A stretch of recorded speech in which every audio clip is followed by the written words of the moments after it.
Good morning, and thank you all for joining us here. I'm joined today by our Attorney General, Secretaries Perfuri and Hager, members of the legislature, local leaders, and law enforcement. I wish I could say that we were here this morning under pleasant circumstances, but that's simply not the case. When I ran for this office, I promised Arkansans that I was going to make us safer and stronger. Arkansas has had a crime problem made worse by an unwillingness to make necessary changes. We had weak penalties for violent criminals and overcapacity issues in our state prisons. We currently have over 16,000 available beds, but over 18,000 criminals that need to be incarcerated.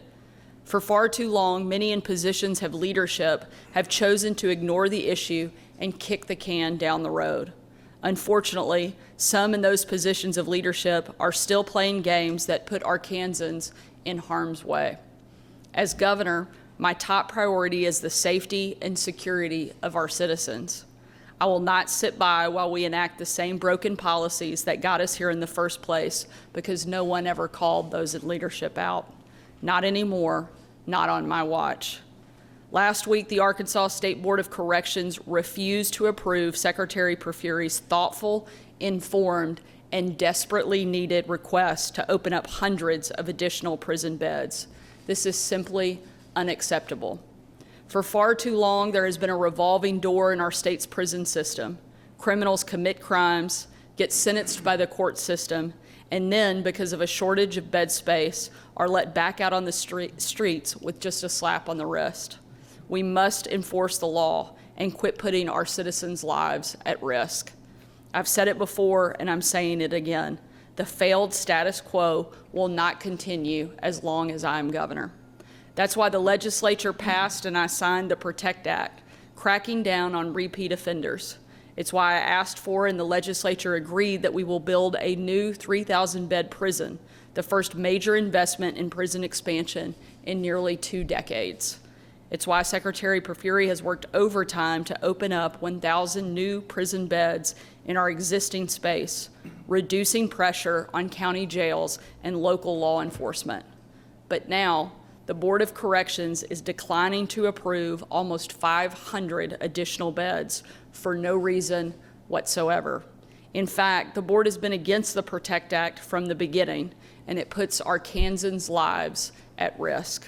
We have the space, we have the resources, we have the personnel. All that stands between us and a safer, stronger Arkansas is bureaucratic red tape.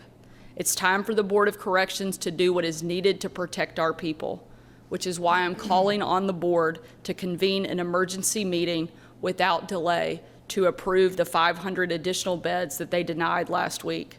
It is time to act. The board knows it, the people standing here with me know it, and most importantly, the people of Arkansas need it. I'm now going to turn it over to the Attorney General and a few others to make remarks, and then I'll come back up and we'll be happy to take questions at that time. Thank you. Tim. Thank you, Governor. This is not a new problem. This is a problem that has existed for decades.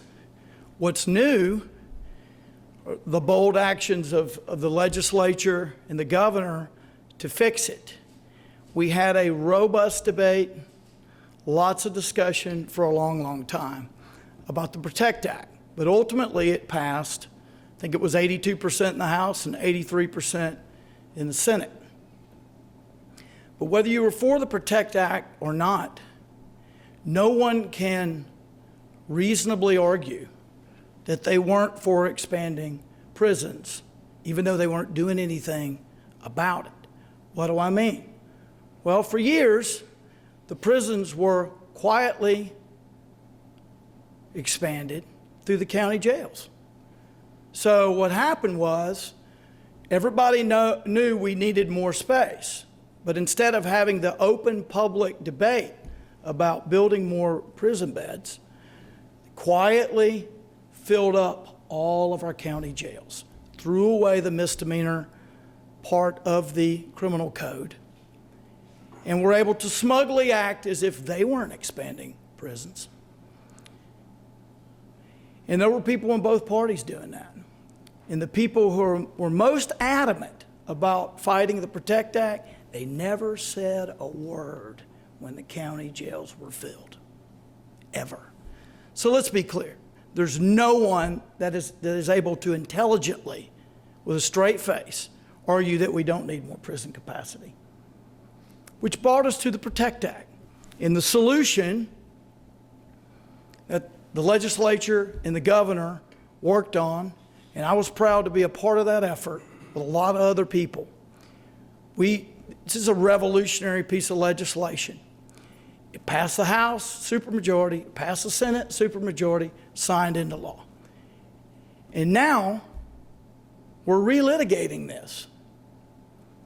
I understand what the statute says. I understand the role of the board. I also understand that the board could approve this. But the governor referred to this. The chairman of the Board of Corrections testified against the PROTECT Act.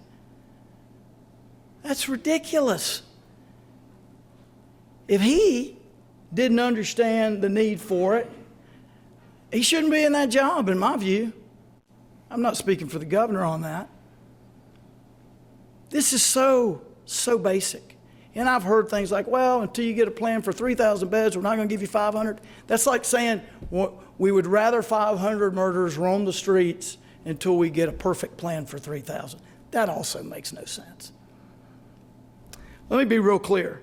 The actions of the Board of Corrections make Arkansans in this room and all around the state less safe.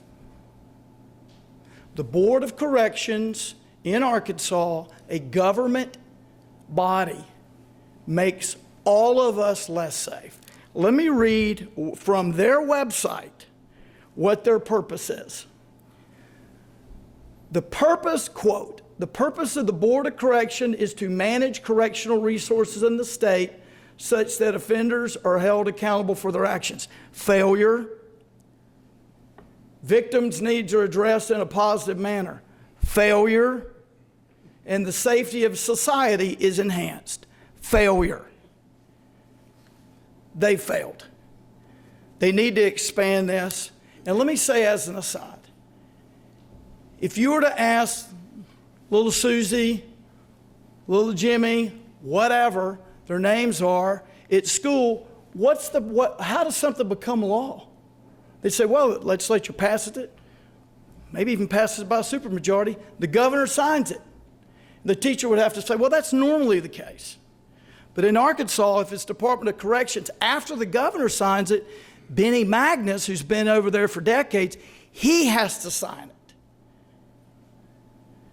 That is a horrible way to run state government. If that is in fact the case, which it appears to be, this is a clarion call for constitutional and statutory reform on this issue. Expand the beds, Mr. Chairman, so that we can all be safer.